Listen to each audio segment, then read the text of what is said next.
प्रयागराज के धर्म संसद में यह कहा गया कि दारुल देवबंद को बंद कर दिया जाए। प्रयागराज के धर्म संसद में बात कही गई कि बरेली मसलक के मदरसों को बंद कर दिया जाए। किस बुनियाद पर इस तरह की बातें की जाती हैं? क्या इनकी जबानों को कोई रोक टोक नहीं है?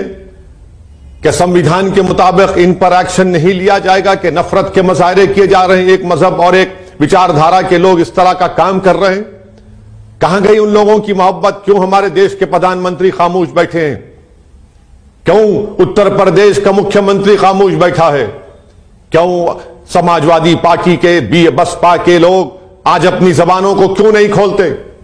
मगर मैं आपसे अपील कर रहा हूं कि जो लोग आज इस तरह की वाहियात और गंदी गुफ्तगू कर रहे हैं, वो तो एक पैगाम दे रहे हैं ना कि देवबंदी हो या बरेलवी हो, इनकी नजर में ये एक हैं।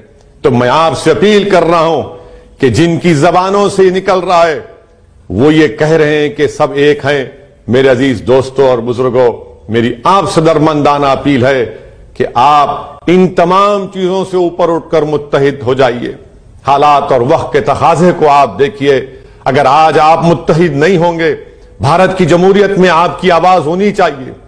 हमने 60 साल जिस पर भरोसा किया, जिनको नेता बनाया, जिनको वजीर आजम बनाया, जिनको मुख्यमंत्री बनाया, जिनको इख्तिदार दिया, क्या मिला हमको?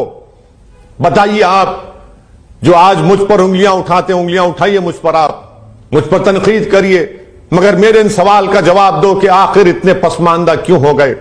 आखिर क्या वजह है कि कोई खड़े होकर हम कत्ले आम की बात करता है और जो लोग आज उत्तर प्रदेश में, चाहे समाजवादी का अखिलेश हो या बसपा की बहन मायावती हो या जयंत चौधरी आरएलडी की, उनकी जबानें क्यों नहीं खुलती इन लोगों के खिलाफ? आखिर ये कौन सी मसलहत है? ये मसलहत नहीं है, ये बुज़दिली है। ये बुज़दिली भी नहीं है, बल्कि ये इन तमाम बातों पर खामोशी, उनकी नीम रजामंदी की बात करते